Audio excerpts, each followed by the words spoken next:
Oi, Edu, tá me ouvindo? Sim. Ótimo. Então, vamos dar início a mais uma sessão. Ah, boa noite a todos. Hoje a gente vai ter o grande prazer de ver o Eduardo Pacheco nos dar uma aula. Ele é coordenador aqui da nossa UTI, né? E também é médico fundador do grupo Paciente Grave. O Edu tem MBA em gestão pela Fundação Getúlio Vargas, mas principalmente eu acho que o Eduardo Pacheco é conhecido de todos nós pelo excelente trabalho que faz aqui conosco, né? Ele é uma peça-chave aí, não só assistencial das nossas UTIs, mas também do ponto de vista de gestão das nossas unidades. E a apresentação de hoje, ela é fundamental, todos nós aqui estamos vivenciando muito a fundo a questão do projeto TIDAS, né? O Edu vai falar para nós sobre infecções relacionadas ao uso de dispositivos invasivos, uma abordagem mais baseada na prevenção, e essa apresentação dele de hoje faz parte desse projeto maior, que é coordenado pelo nosso querido Tiago também, né? Tiago Almeida, que é um dos nossos coordenadores, mas que é um projeto multidisciplinar, que está pesadamente envolvida a enfermagem, a fisio, a odonto, toda a nossa equipe multidisciplinar. Então, o nosso desejo de trazer aqui hoje essa apresentação foi muito aí capitanear todos nós, entusiasmarmos todos mais ainda em prol disso, que sem dúvida é o projeto mais importante em que a UTI já esteve envolvida nos últimos anos. E eu estou absolutamente convencida de que é o projeto que vai fazer com que a gente consiga mais salvar vidas e melhorar a qualidade de vida dos nossos pacientes. Então, Edu, mais uma vez, obrigada por você ter se disposto aí a dedicar o seu tempo à preparação dessa aula, que eu acho super importante para o nosso projeto. Muito obrigada. Obrigado, chefe. Eu vou compartilhar minha tela aqui.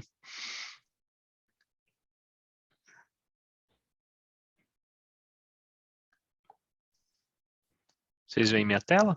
Sim, só não está em modo de apresentação ainda. Sim. Ok? Perfeito. Então, pessoal, vamos lá. Hoje a gente vai falar sobre um tema, tá? Que é um tema que, vamos dizer assim, ele não tem um caráter extremamente enobrecido dentro da UTI, talvez ele não é algo que não chame atenção, principalmente de quando você está começando a UTI, mas o meu recado, essa profissão na UTI, mas o meu recado aqui ele vai ser direto, como é meu modo assertivo de fala, para quem, principalmente para os residentes e para aqueles recém-formados.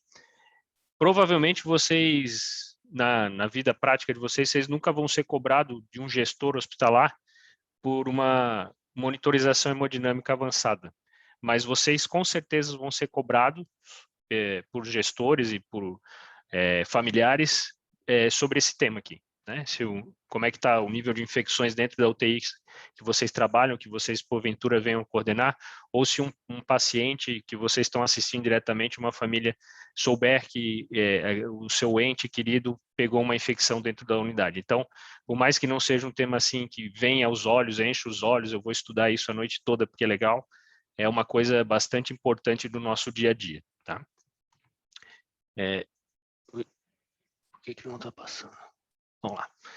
Então, nós vamos começar falando sobre pneumonia associada à ventilação mecânica, a famosa PAV, tá? A definição de PAV, quando você vai ler no livro, é bem bacana. Ela fala assim, que é uma infecção do parênquima pulmonar em pacientes expostos a no mínimo 48 horas de ventilação mecânica. Ora, pois bem, assim sendo, seria simples eu definir PAV no dia a dia quando eu estou cuidando de um paciente na terapia intensiva. Mas todo mundo que já foi estudar um pouco e tentar caracterizar clinicamente uma PAV, ou como é que é esse diagnóstico para mim fazer vamos dizer assim, uma contagem do número de PAVs que eu tenho dentro de uma UTI, uma notificação de uma PAV, vai ver que os critérios eles não são muito simples de chegar a um diagnóstico, tá? Nós temos dois tipos de critérios aqui, eu queria fazer essa distinção logo no começo da discussão.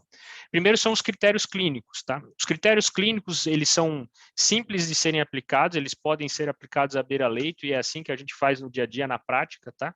E eles são aqueles critérios de cuidados fisiológicos do paciente. Então, seja febre, hipotermia, leucocitose, leucopenia, piora da secreção, a secreção ficou mais purulenta, piora da ventilação, piora da oxigenação do paciente. Um paciente que choque, eu não tenho um motivo claro para explicar, tá? E isso é associado com uma nova ou sem uma nova imagem do raio-x. Eu destaco que o raio-x tem uma sensibilidade ruim, tá, para fazer o diagnóstico de uma PAV. Aqui eu trago do lado de vocês um exemplo de um raio-x, tá, de um paciente aqui que tenha um raio-x, vamos dizer assim, que não chame grandes atenção, e o mesmo paciente no mesmo dia fazendo uma tomografia, só para vocês verem o tamanho da consolidação que ele tem aqui lá e posterior. O problema disso aqui é que todas essas outras condições pulmonares podem se apresentar da mesma maneira. Então, síndrome de desconforto, insuficiência cardíaca, telectasia, hemorragia pulmonar, contusão pulmonar, ou seja, isso me leva a um overdiagnóstico. Ou seja, eu tenho provavelmente na prática muito mais diagnóstico clínico do que realmente é PAV. Tá? E por causa disso, o CDC americano resolveu mudar essa classificação de PAV. Tá? Então, hoje ele coloca isso com algumas entidades, né? Eu chamo entidades porque são nomes bonitos que se tem no dia a dia, mas poucos práticos, tá? Para quem está à beira-leito. Então, nós temos uma condição que eles chamaram de ventilação, uma condição associada à ventilação mecânica, tá? E isso é definido como uma piora da oxigenação com necessidade de aumento de FI ou de PIP por 2 ou mais dias consecutivos, tá? Eu tenho um evento infeccioso relacionado à ventilação mecânica, que além de eu ter a piora da ventilação, a piora da oxigenação com necessidade de aumento de PIP e FI, eu vou ter febre ou leucocitose e leucopenia, tá? A necessidade de uso de antibiótico, tá? E esse item, essas condições, ela tem que se permanecer por mais de 48 horas no paciente, tá? Os pacientes que estão nos 2 primeiros dias de ventilação mecânica, eles não contam aqui, porque eles estão excluídos. Obviamente, esse paciente já teve o seu insulto infeccioso provavelmente anterior. E daí eles definem, a partir dessa condição de infecção, eles vão separar em possível pneumonia ou provável pneumonia. A possível pneumonia é uma definição laboratorial, tá? Que vai dizer que é aquelas condições que a gente falou anteriormente associado a eu ter mais que 25 neutrófilos por campo, quando eu faço um aspirado ou um lavado, tá? Ou o crescimento de um germe patogênico. E a provável pneumonia é quando eu tenho as duas condições, mais de 25 neutrófilos por campo, associado ao crescimento de um germe patogênico.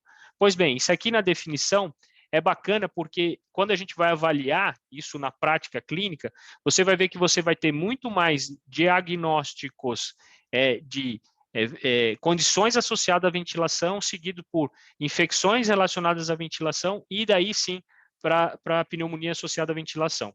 Ou seja, de todo aquele grupo de pacientes, eu tenho uma redução bastante importante no diagnóstico de PAV. Tá? Então, ou seja, eu saio de 5%, que são condições associadas à ventilação mecânica, e esse percentual chega a 1,4%. Tá? Então, isso é interessante do ponto de vista epidemiológico e do uso racional de antibióticos. Porém, no dia a dia, qual que é o grande cenário, qual que é a grande dúvida que a gente tem? A dúvida é, eu vou ser altamente sensível e vou tratar meus pacientes logo no início, quando eu tenho uma suspeita clínica de PAV, ou eu vou ter um critério altamente específico, tá? A sensibilidade do critério do CDC é em torno de 35%, mas ele tem uma especificidade batendo 100%, tá? Podendo levando ao atraso da instituição da terapia adequada. Então, isso, na prática do dia a dia, é um problema. E isso tem tudo a ver com o que a gente vai falar daqui para frente. Por quê?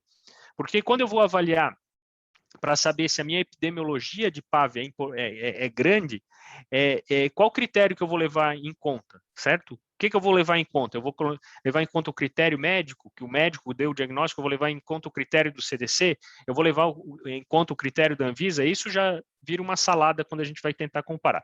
Mas, enfim, como é que é esse cenário atual, baseados aqui num consórcio internacional, tá? Esse estudo aqui é um consórcio que ele acontece desde 2010, essa publicação deles é de 2020, eu acho que já é a 4ª publicação. Eu quis trazer, toda a aula de epidemiologia vai ser baseada nesse consórcio, toda a parte de epidemiologia das 3 condições. Por quê? Porque é um consórcio de 46 países em desenvolvimento.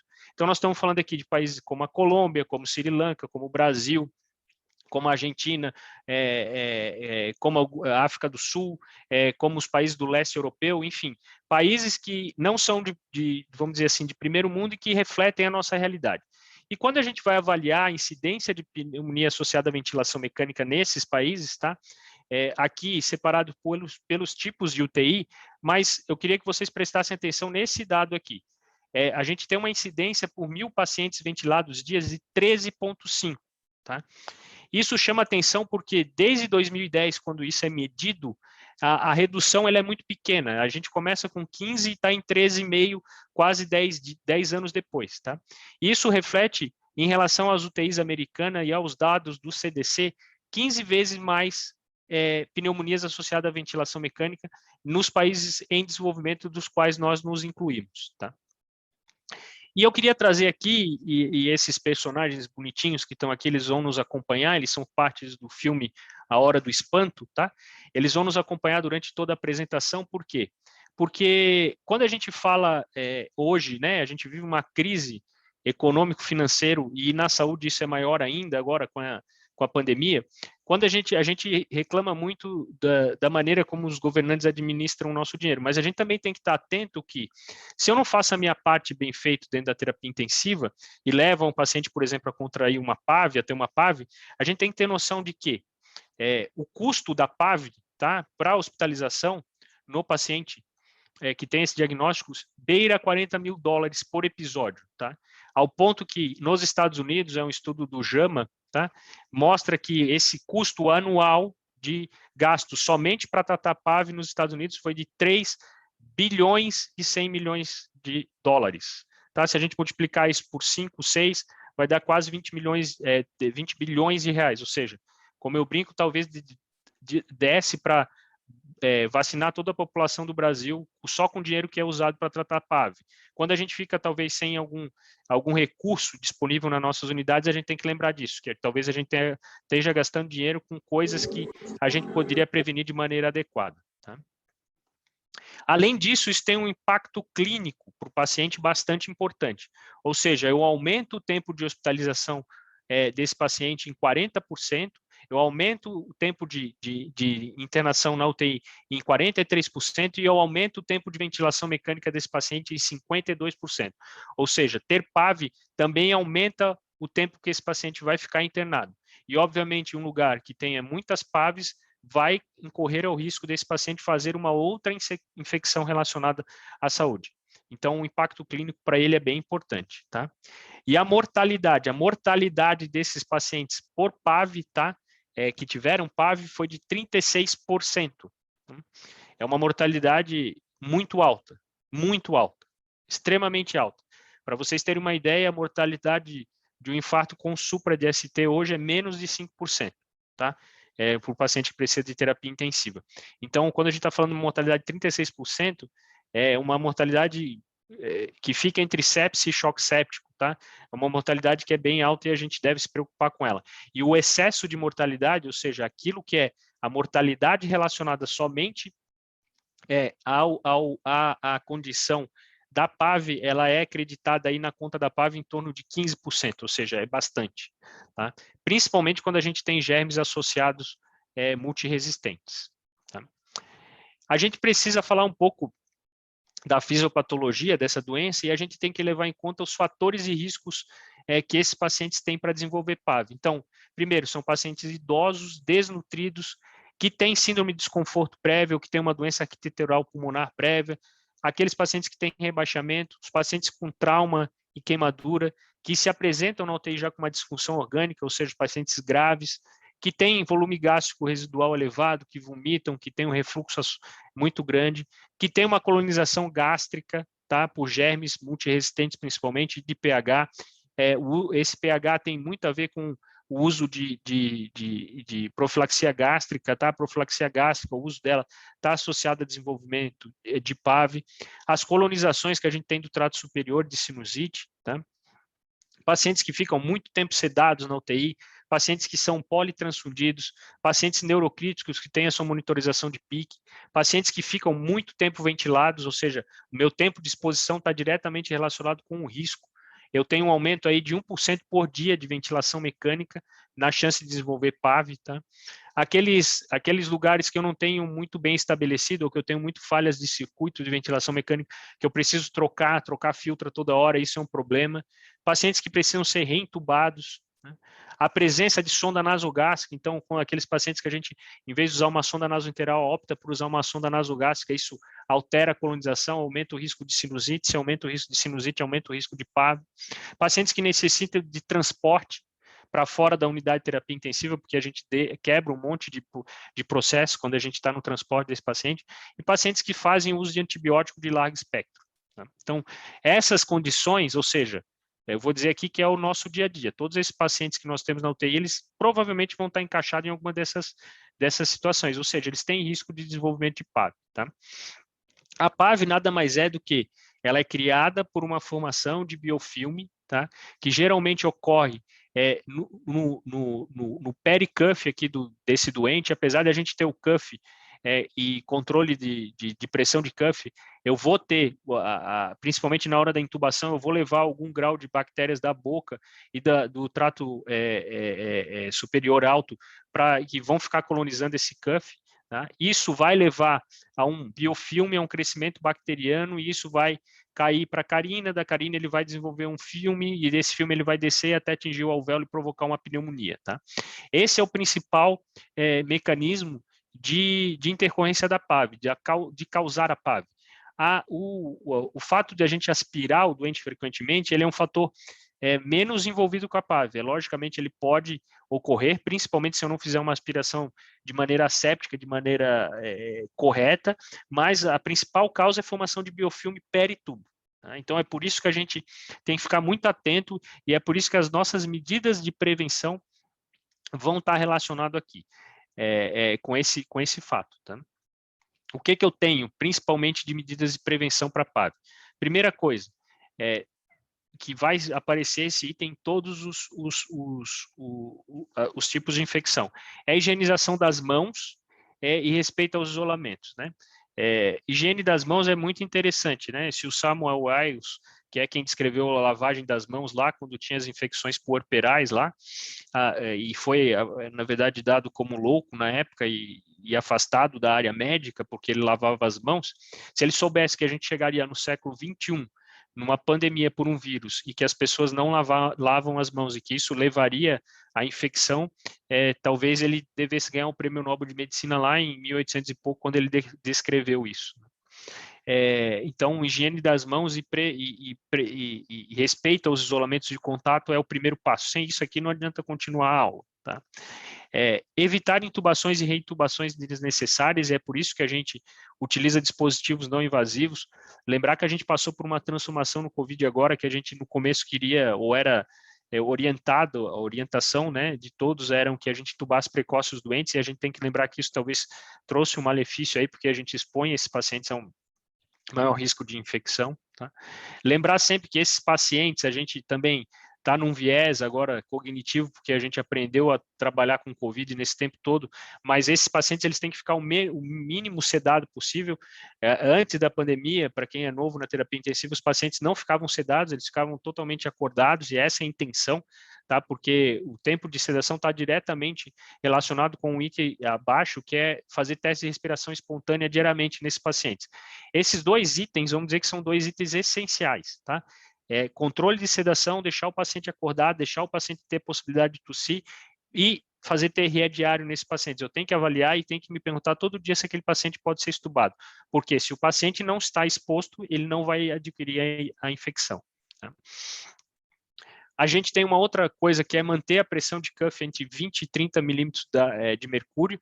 Por que isso? Por causa da formação do biofilme. Eu tenho que impedir que a passagem de secreção do trato aéreo superior desça para o trato aéreo inferior. E essa é a principal fisiopatogenia da doença. Então, eu preciso manter a minha pressão de cuff adequada. Toda vida que eu pego um paciente que tem uma pressão de cuff inadequada, principalmente para baixo, esse paciente tem um risco aumentado de fazer PAV. E é outra coisa aqui que tem que ficar claro para qualquer outra, para todas as doenças, tá? Por que tem que ser 100% das vezes? Porque um item que não seja aderido de maneira correta, num momento do dia ele pode provocar infecção, e daí todo o trabalho foi por água abaixo. Então, por isso que tem que ser algo muito, muito, muito bem estruturado, tá? A gente também tem que estar atento para as secreções que ficam acima do cuff, principalmente antes da gente manipular a via aérea. Não adianta eu ir lá, manter a pressão do cuff tudo direitinho, não aspirar a secreção que tem em cima dele e desinsuflar o cuff, porque automaticamente essa secreção vai descer. Então, isso faz mal e isso pode levar à colonização, tá? A gente sempre tem que evitar a troca de circuitos. A gente só deve trocar circuitos de ventilação mecânica quando eles estão claramente sujos ou quando ele tem uma falha, tá? Não é para ficar trocando circuito de ventilação mecânica todo dia, porque isso aumenta a chance de infecção do paciente, tá? Outra coisa, eu tenho que manter a cabeceira do meu paciente elevada, 30 a 45 graus. Tá? Por quê? Porque eu tenho que fazer esse paciente, e principalmente mantê-lo com essa posição, faz com que a minha secreção não tenda a descer através do tubo, através do cuff, tá? E além disso, eu tenho que lembrar não só da posição da cabeceira, mas da posição do filtro que esse paciente vai ficar. Esse filtro ele tem que ficar acima do posicionamento do tubo, né? E não ao contrário, porque se eu deixar o filtro para baixo do posicionamento do tubo, ou seja, para baixo do tubo, esse paciente tem a chance de infectar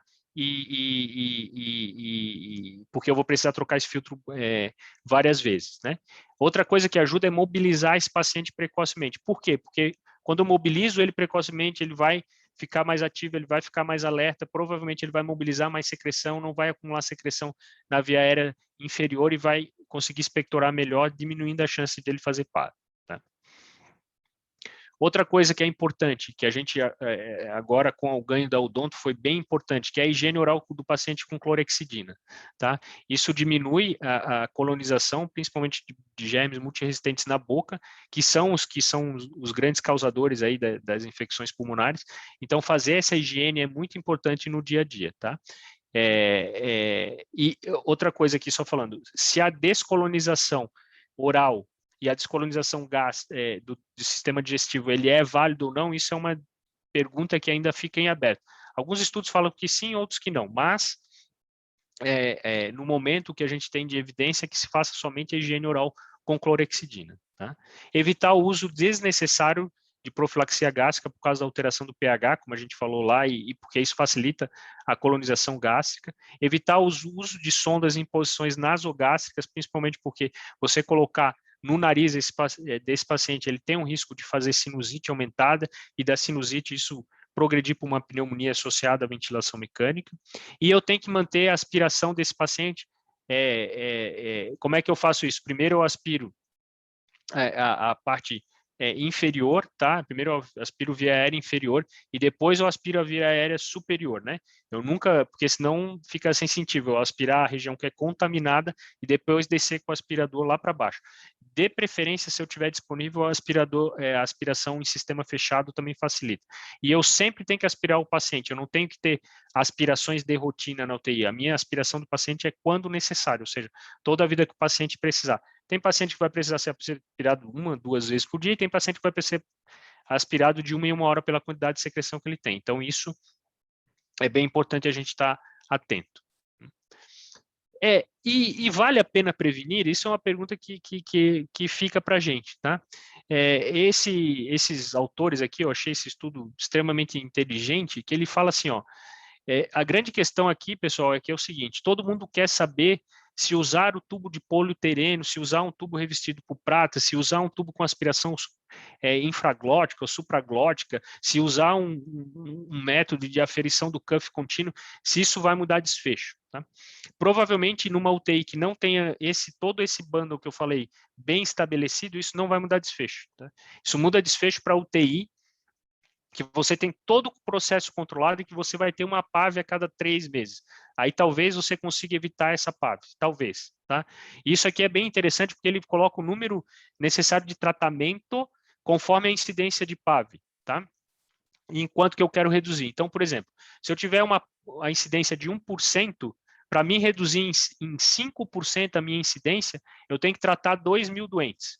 Agora, se eu tiver uma incidência de 20% de PAV, para mim reduzir 5% eu trato 100 doentes. Mas se eu quiser reduzir 50%, eu trato somente 10 doentes, eu já reduzo uma PAV. Trato que eu falo aqui, eu estabeleço o meu processo de profilaxia de PAV, o meu bundle de prevenção de PAV de maneira adequada.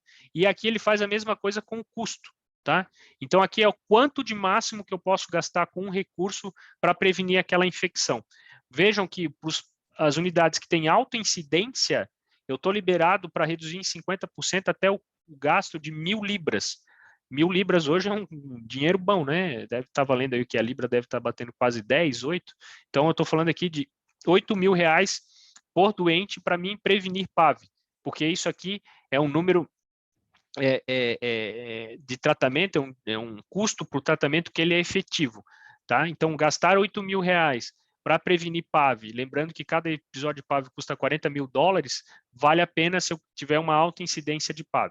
E, logicamente, que isso vai diminuindo com o passar do tempo, tá? Mais algumas outras considerações de PAV, tá? Primeiro, existe essa condição que a gente sempre aprendeu, que é assim, dizer assim, o paciente que ele tem PAV precoce e PAV tardia. Ele tem PAV em menos de 48 horas, ele tem de intubação, ele tem PAV com menos de 5 dias de intubação, ele tem PAV com mais de 7 dias, os bichos mudos, e isso eu tenho que usar um tratamento diferente. Bom, tem vários estudos, isso é um conceito da década de 80 e um conceito que aparentemente ele é errado, tá? Por quê? Porque tem vários estudos mostrando que não existe essa diferença de incidência de germes multiresistentes se ele for uma PAV precoce ou se ela for uma PAV tardia. O que existe são fatores de risco para germes multiresistentes, tá?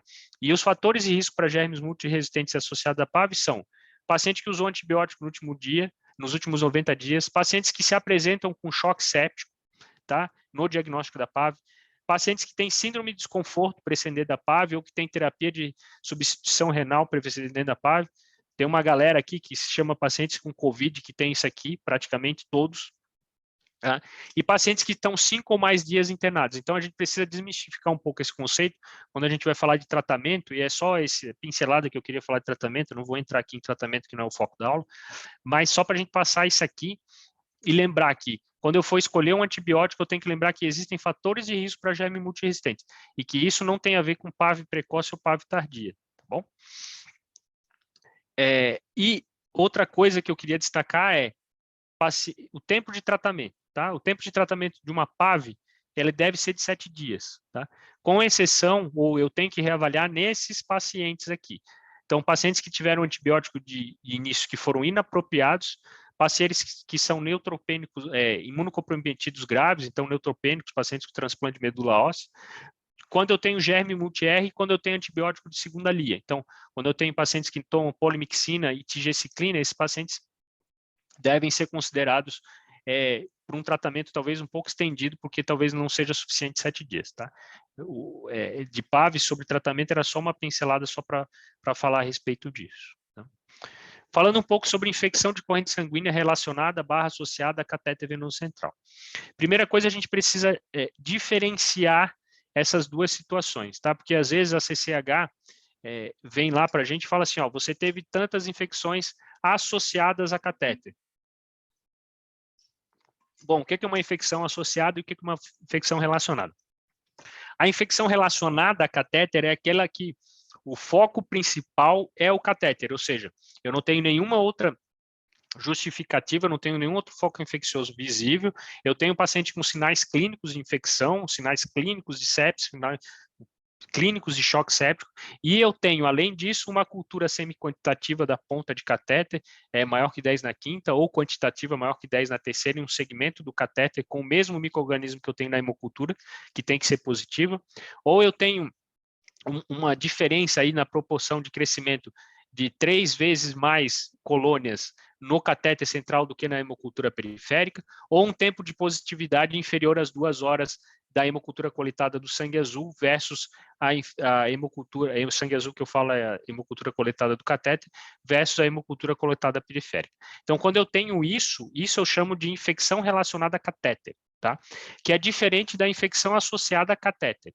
A infecção associada a catéter é aquela que eu tenho uma infecção primária de corrente sanguínea, ou seja, eu tenho uma hemocultura positiva, certo?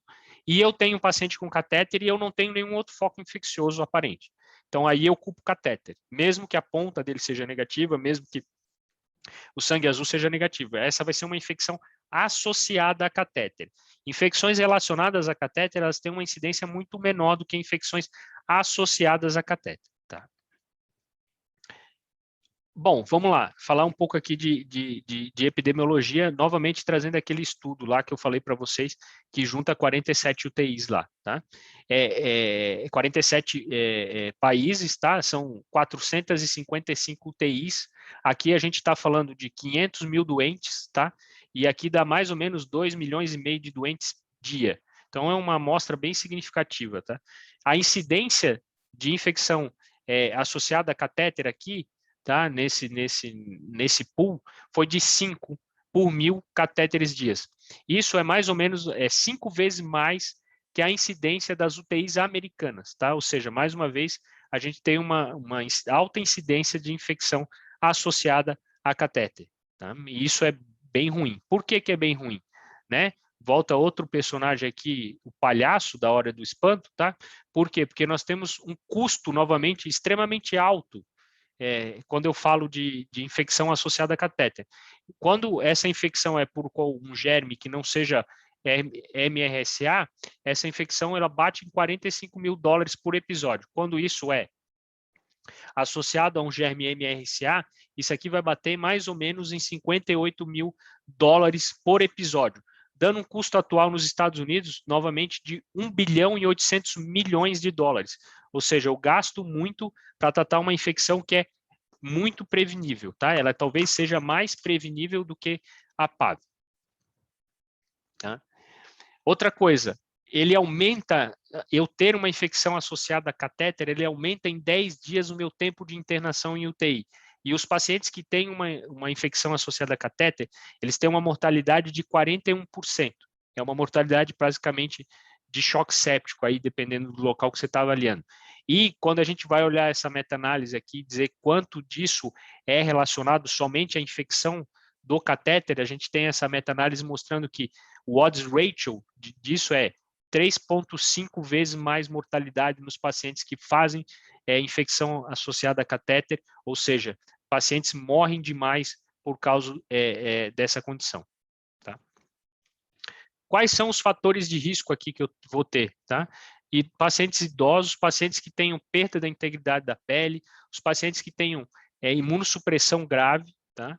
Aqui entra um outro fator muito importante que está relacionado diretamente à patogênese, né, do catéter, que é a colonização da pele e do hub, que são os dois principais responsáveis aqui pela fisiopatologia da doença. A colonização da pele, depois a gente vai olhar um pouquinho mais para frente da fisiologia disso, ele respirando mais ou menos por 70%, e do hub mais ou menos por 30%. Tá? Se eu tiver um foco de infecção à distância com bacteremia, pacientes que são muito graves, o tempo de internação antes da inserção do catéter também me fala a favor de ter um risco aumentado para isso. Pacientes que usam nutrição parenteral, quando eu uso o tipo de emergência, eu passo esse catéter no cenário de emergência. Quando eu passo esse catéter, principalmente em sítios femorais e de jugular, que são muito mais associados com infecção do que a subclave, tá? A habilidade do puncionador, tá? Então, ou seja, quanto mais eu puncionar o doente, pior é. O tempo de permanência e o número de manipulações. Quanto mais eu manipular o catéter, mais eu vou ter chance de infectar esse catéter. Então, são coisas para a gente pensar. Né? Qual que é o principal mecanismo aqui? O principal mecanismo de infecção do catéter é, novamente, a formação de biofilme, que começa aqui na pele, tá? Principalmente que eu tenho uma colonização da pele extremamente alta, e vai infiltrando e descendo pelo catéter até chegar na ponta do catéter, e daí começar a fazer bacteremia à distância dentro do vaso, tá bom? Isso aqui, principalmente, antigamente, isso aqui era muito relacionado ao germe gram positivo. Tá? Então, os MRSAs, porque eram os grandes colonizadores de pele. Isso vem mudando agora muito para enterobactérias, porque como os pacientes estão muito tempo internados, eles vai mudando a colonização da pele. E o outro foco aqui são os hubs, aqui, a colonização aqui, né, dos hubs. Essas colonizações do hub são, os principais germes aqui são enterobactérias, tá? Isso aqui está relacionado diretamente ao cuidado do catéter na manipulação dele do dia a dia. Tá? Como é que eu previno infecção associada a catéter? Vamos lá, primeira coisa, higiene correta das mãos de isolamento. escolher o sítio certo de punção. Então, o meu sítio certo de punção é aquele que dá menos infecção, tá? Eu sei que eu sou polêmico falando isso, mas o sítio que dá menos infecção é a subclávia. Todo mundo fica falando, mas vai fazer pneumotórax, blá, blá, blá, tudo bem. Mas ele é o mais limpo e o que menos causa infecção. Tá? Eu tenho que ter um correto preparo da pele, eu tenho que desgemar essa pele com clorexidina, tá? E depois eu tenho que passar a clorexidina antes de puncionar, e é muito importante aqui que eu não seque a pele. Essa pele ela tem que ser seca sozinha, eu tenho que esperar a clorexidina evaporar, tá? Não adianta eu ir lá, passar a clorexidina e secar a pele, então eu preciso fazer e esperar que ela seque. Eu tenho que usar a barreira máxima, então eu tenho que cobrir o paciente da cabeça aos pés, tá bom? Quando eu for passar e deixar só a fenestra onde eu vou puncionar para esse paciente. Tem que utilizar todos os elementos disponíveis do kit, tá? Eles não colocam aquelas tampinhas, eles não colocam as borboletas de alegres lá. Eles colocam isso porque é para usar a borboleta para fixar, é para usar a tampa para a tampinha do catéter para fechar ele quando você está passando, tá bom? Então tem que usar todos aquele que vem no kit. Se você não usa, dois motivos a gente tem que pensar. Ou porque eu estou sendo negligente, ou porque eu não sei para que serve aquilo. Então eu tenho que ir atrás e entender para que serve aquilo. Todas as passagens devem ser guiadas por ultrassom, principalmente nos sítios femorais e jugulares, tá? Lógico que eu tenho que manter a minha esterilização, a passagem do catéter toda ela é de maneira asséptica, tá? E eu tenho que ter o checklist de inserção do catéter. Para quê? Para evitar que eu tenha o sinal do Lorenzetti aqui no meu paciente, né? Então, não é para eu ficar furando esse paciente 200 mil vezes até funcionar esse acesso. O ideal é que eu não tente mais que 3 vezes no mesmo sítio e que eu precise chamar a ajuda de alguém mais experiente quando eu for passar o catéter.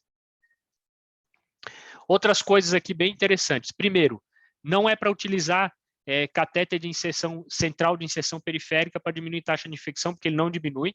Na verdade, você só troca a taxa de infecção, tá? Ele vai para pique, ele mantém uma taxa de infecção extremamente alta. Eu tenho que remover os catéteres desnecessários e mal funcionantes. Então, aqui é uma coisa muito importante.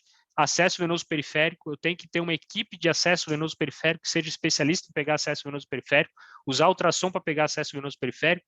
E só uma coisa, tem uma revisão da Cochrane que fala que eu não preciso trocar esse acesso venoso periférico por tempo, eu só vou trocar se eu tiver algum sinal flogístico ou de mau funcionamento. Então, eu preciso ter isso em mente para poder traçar um plano para tirar catéter cada vez mais na UTI. Tem que utilizar curativos estéreis, transparentes e semipermeáveis, para quê? Para eu não ficar fuçando e mexendo no catéter todo dia, aquilo ali é para deixar tampado, tá? Que dure 7 dias, se não tiver sujidade ou excesso de umidade ali, então aquilo fica tampado. Tem que fazer o scrub the hub, tá? E do hub, tanto do hub quanto dos conectores, das torneirinhas, das seringas. Isso tem que ser com 15 segundos com álcool a 70%. Para quê? Para que eu diminua a chance de eu contaminar aquilo ali e injetar, literalmente injetar na corrente sanguínea do paciente uma colônia de bactérias, tá? Tem que realizar a troca completa dos sistemas de equipo a cada 72 horas, tá? Isso é uma recomendação. Não pode, quando você vai ler os guidelines, eles falam que não pode passar de 96 horas, tá? Sempre que possível, se eu tiver disponibilidade e tiver dinheiro para isso, meu sistema de uso de medicações deve ser um sistema fechado, tá? Então, se eu tiver dinheiro aqui para os hospitais que têm dinheiro e não usar buretas, essas coisas é melhor, tá? E muita atenção à hemotransfusão e NPT, porque elas têm regras muito claras que elas não podem ser desconectadas em nenhum momento, porque aumenta muito a chance de infecção nesses pacientes. E agora a última parte da aula, falando um pouco sobre infecção urinária relacionada a catéter vesical de memória. De memória não, catéter vesical de demora, né? O que é? Essa aqui é a mais difícil de achar a definição, é impressionante. Você vai tentar achar a definição de infecção urinária associada a trato urinário, a infecção de catéter associada a trato urinário, é complexo você achar aí. Todo mundo fala, mas ninguém chega a uma conclusão. Essa definição que eu trouxe aqui para vocês é uma definição do CDC desse ano, tá? Então, uma infecção que ocorre em pacientes que estejam usando no mínimo 2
Edu?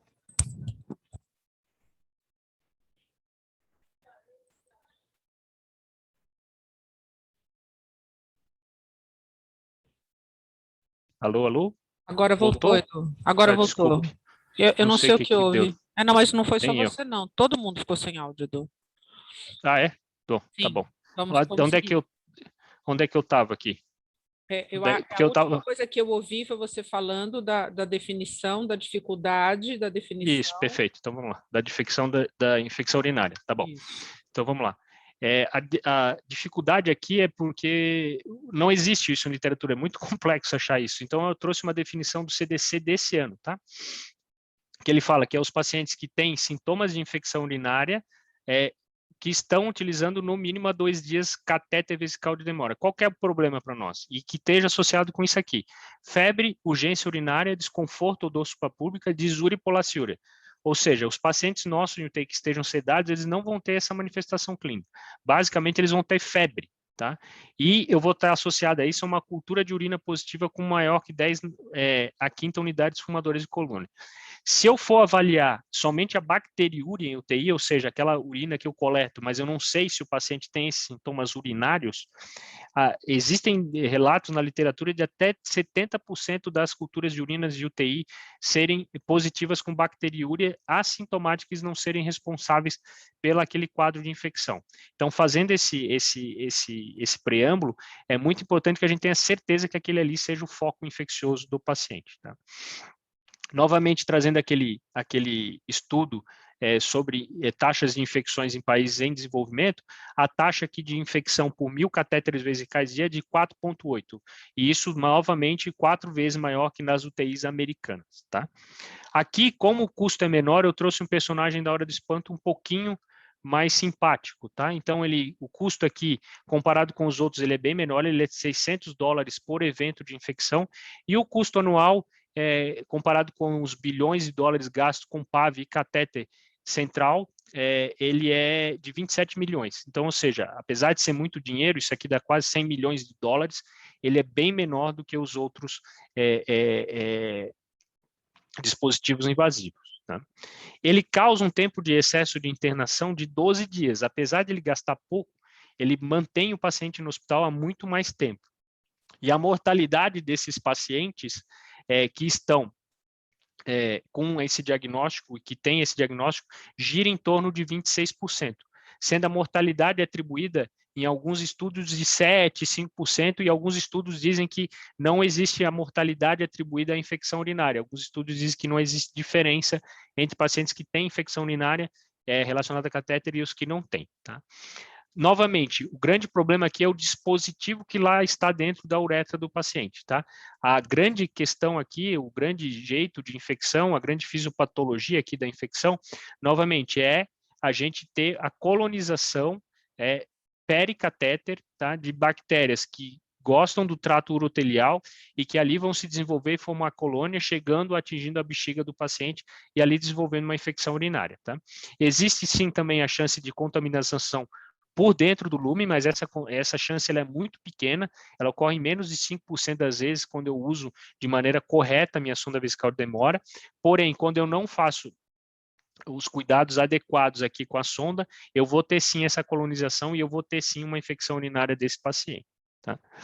Quais são os fatores de risco? Primeiro, sexo feminino, porque a uretra é menor, tá? Então a chance de eu acender uma bactéria da região perineal, anal e do trato gastrointestinal para dentro fazendo o biofilme e levando para dentro da bexiga é maior. Idade maior que 50 anos, tá? A gravidade do paciente, pacientes que têm internação clínica, pacientes que têm diabetes, que têm disfunção renal, e eu circulei aqui, botei de vermelho aqui a duração. A duração é o grande determinante da chance de fazer infecção desse paciente. Se na pneumonia eu aumento em 1% por dia de ventilação mecânica, aqui eu aumento em 7,5% por dia de uso de sonda. Então, aqui está o grande segredo de prevenir sonda vesical de demora, é tirar a sonda vesical de demora o quanto antes, tá? E a inserção fora do centro cirúrgico, bem como a inserção 6 dias após a internação desse paciente, tá? E já que o meu grande fator aqui é usar sonda vesical, por definição em literatura, quando que eu tenho que usar a sonda vesical de demora? Quando eu tenho alteração anatômica ou funcional causando obstrução ou retenção urinária aguda nesse paciente, quando eu tenho úlceras de pressão ou feridas na região pélvica, perineal e sacral, que eu tenho uma incontinência urinária, então veja, não é em todo paciente que tem úlcera sacral que eu preciso usar, é só naqueles que eu não vou conseguir fazer com que o paciente tenha outro jeito de urinar que não contamine aquilo. Nas cirurgias oncológicas, pacientes críticos com necessidade de monitorização refinada da diurese, tá? E essa monitorização refinada, ela é muito variável, mas é importante a gente ter noção aqui de que eu não posso achar que é porque eu fiz meia ampola de Lasix, eu preciso manter uma sonda vesical 24 horas no paciente, eu preciso cuidar desse paciente, dessa sonda e retirar essa sonda, e para pacientes que estão em conforto e em cuidados de fim de vida, tá? Essas são as indicações, o resto, teoricamente, eu não preciso, tá? Como é que eu previno?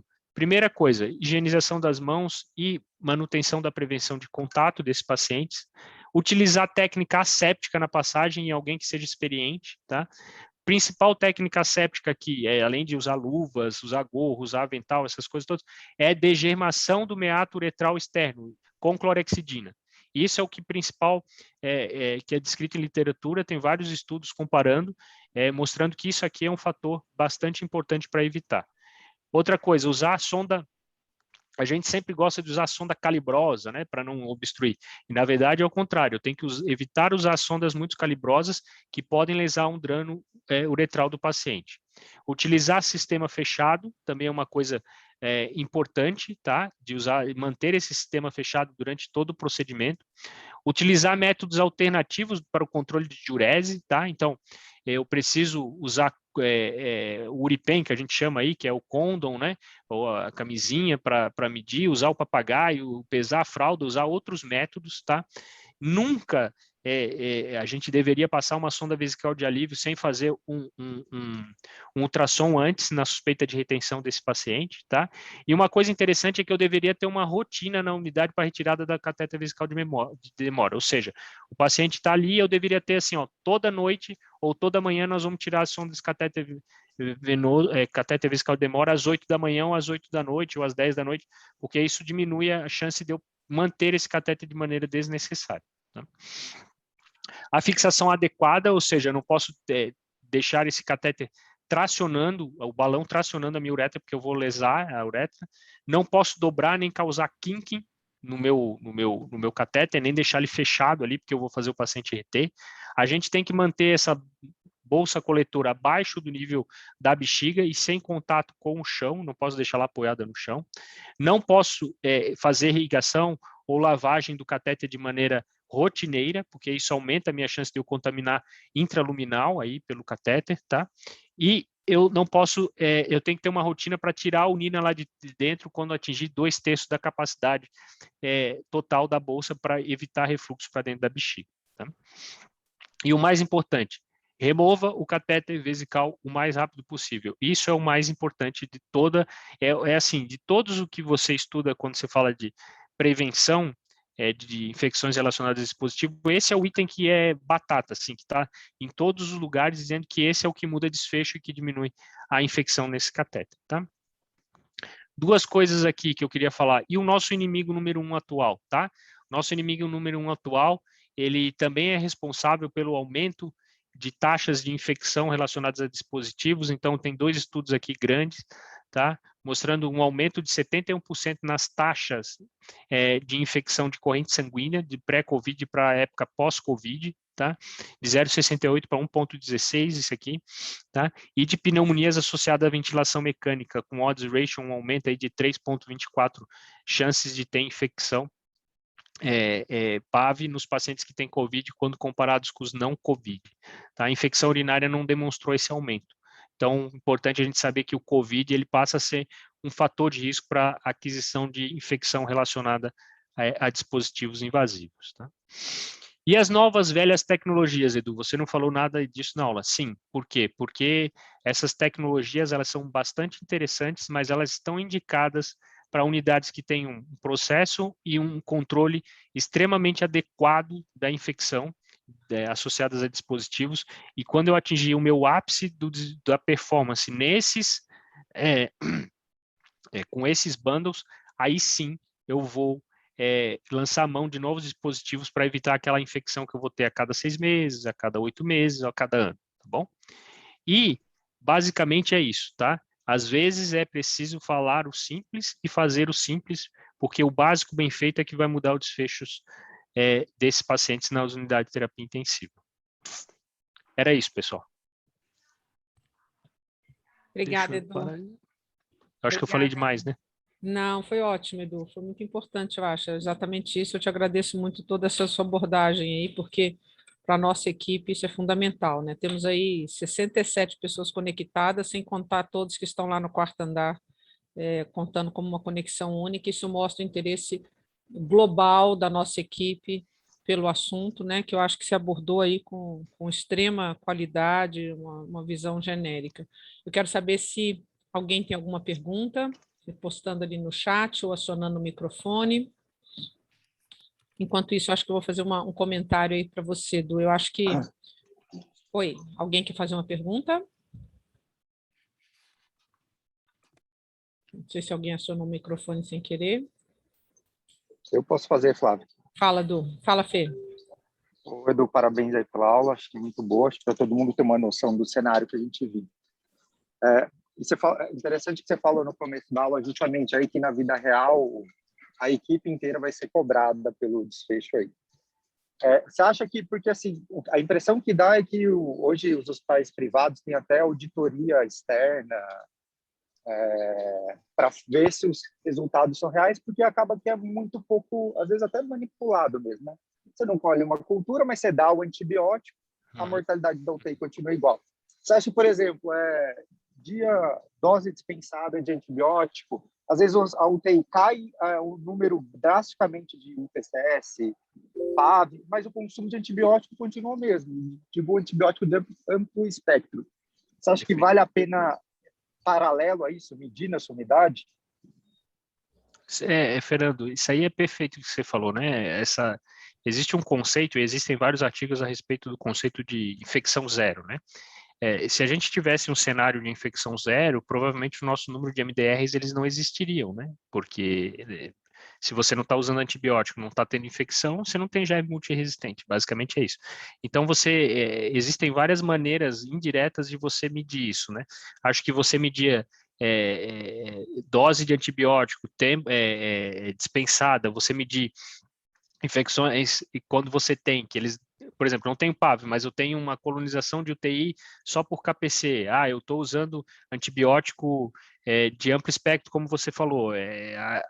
Obviamente, você precisa ter outro jeito de medir isso que não seja somente o reporte dessa maneira. Outra coisa, né, Fernando, só pegando um gancho aí no que você falou aí, dos hospitais privados, mas tem muito local que também não faz, porque não sabe fazer, não sabe qual que é a definição.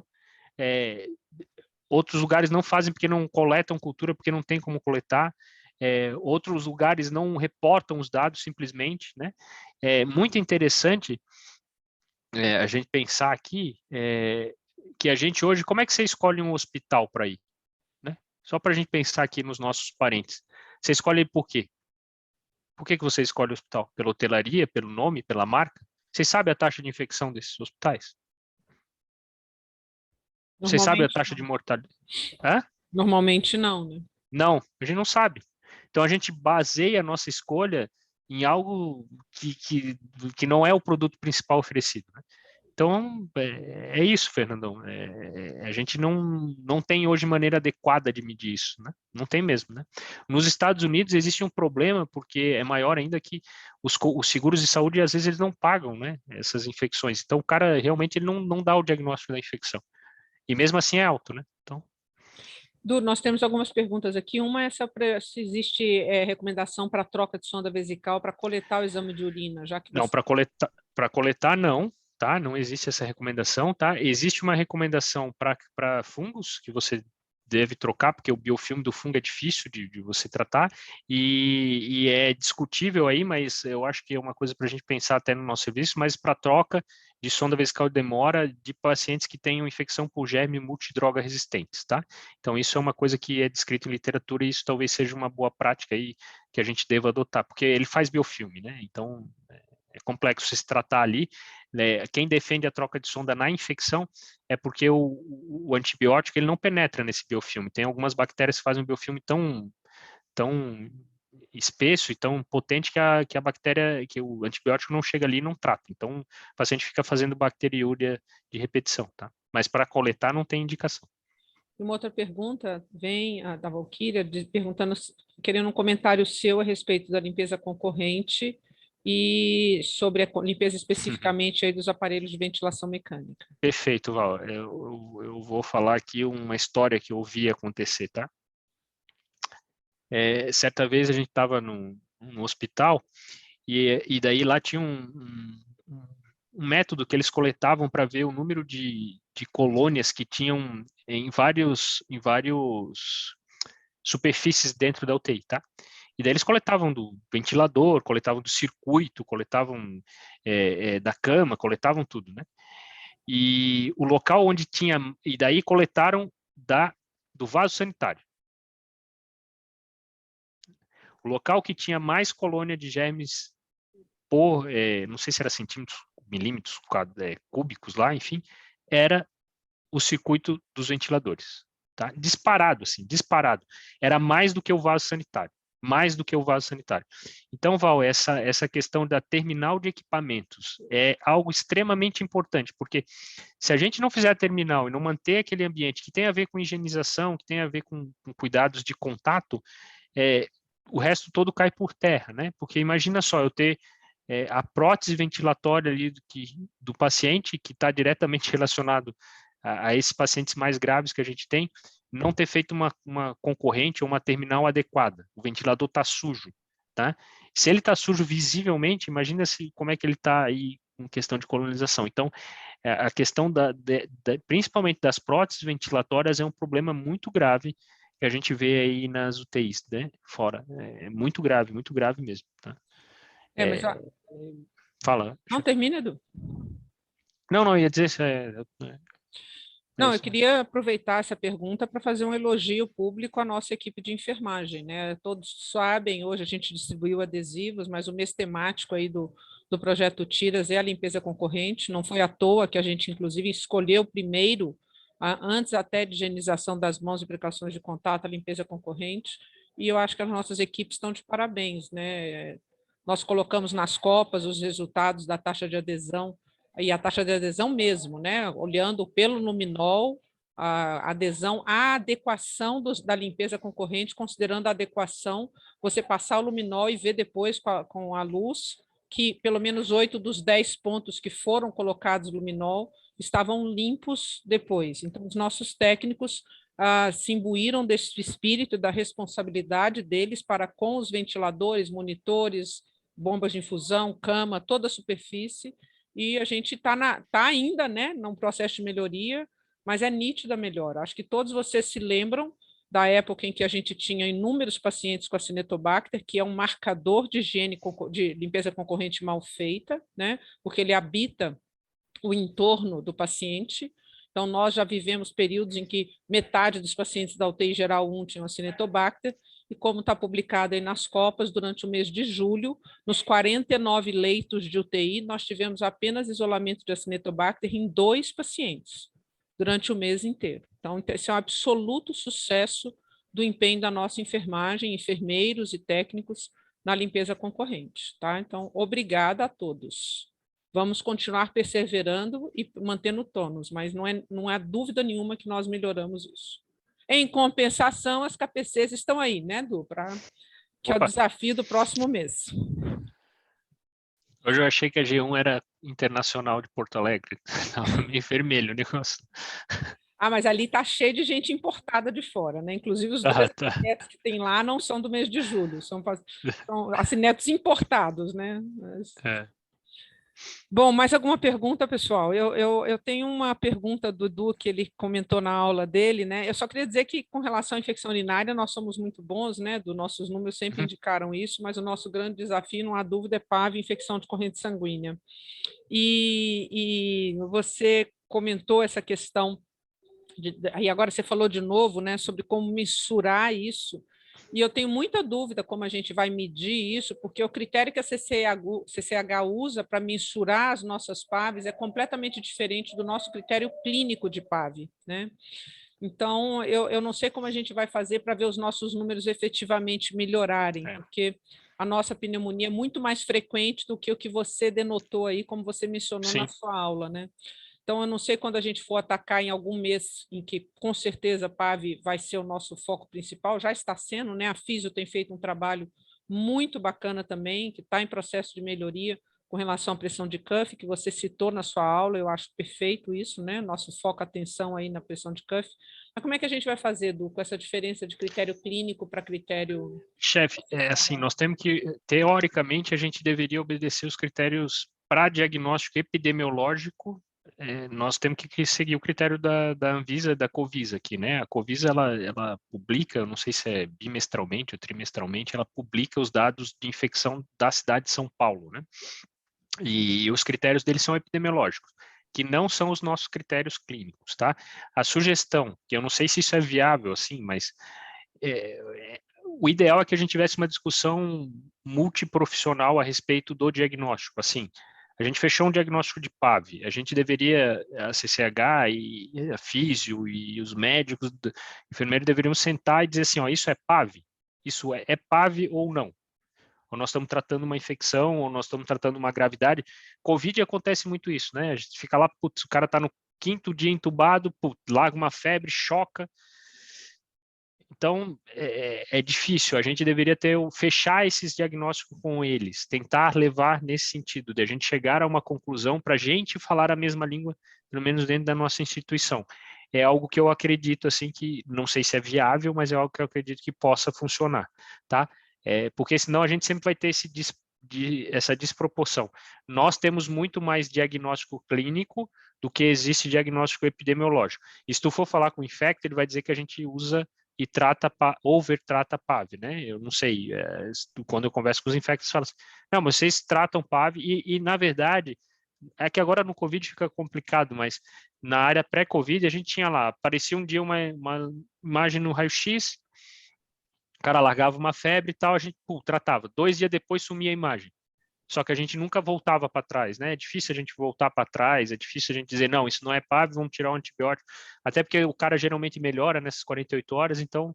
Mas a minha sugestão é que a gente alinhe com eles diagnóstico a diagnóstico e caso a caso, tá? Não sei se é viável, mas, enfim. Perfeito. A Val está de novo fazendo um comentário com relação aos sensores de fluxo, saída inspiratória, né? Apesar da troca do circuito, ou seja, tudo uma Isso é um problema preocupação. mesmo, Val. Com esse problema, eu acho que ela tem razão. Eu acho, Val, que a gente está agora na fase do TIRAS, em que a gente está preocupado com os macro problemas, né, Então, o mês temático da limpeza concorrente, o próximo mês temático é higiene das mãos e precaução de contato, o próximo mês temático vai ser Scrub the Hub, provavelmente. Mas isso, a tendência, Val, é que isso vai resolver, e agora sem perder o foco das coisas paralelas, não vou dizer paralelas, né, porque são igualmente importantes, com a odonto fazendo a melhoria que foi nítida da higiene oral, com a físio fazendo a melhoria nítida da pressão de cuff. Então, eu tenho a impressão que quando a gente consertar esses macro problemas, a gente vai passar a olhar também para essas outras coisas, né? A gente tem que ter um pouquinho de paciência e paz no coração, de que apesar da gente ser um excelente time, a gente não dá conta de fazer tudo ao mesmo tempo, né? A gente tem que ir fazendo um pouco por etapas, mas sim, vamos tentar, e todos vocês que tiverem ideias e colocações para que a gente possa melhorar o controle de infecção na UTI, vão nos pontuando que a gente vai elencando. O Thiago é o coordenador desse projeto aí, né? E ele tem uma lista de pendências que a gente vai colocando lá, e uma hora a gente dá conta de resolvendo. Tenho certeza que o Thiago já está anotando essas coisas que a Valquíria está pontuando, né? Não sei se alguém tem mais algum comentário, já estamos chegando aí 7h15, o horário da gente ir encerrando.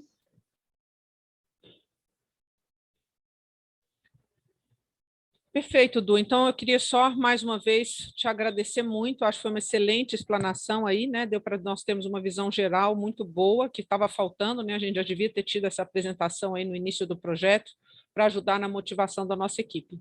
Te agradeço muito, foi um excelente momento aí do nosso time. A aula fica gravada para aqueles que não tiveram a possibilidade de assisti-la hoje. Obrigada. Obrigado, pessoal. Boa Boa noite a noite a todos. todos. Tchau, boa noite.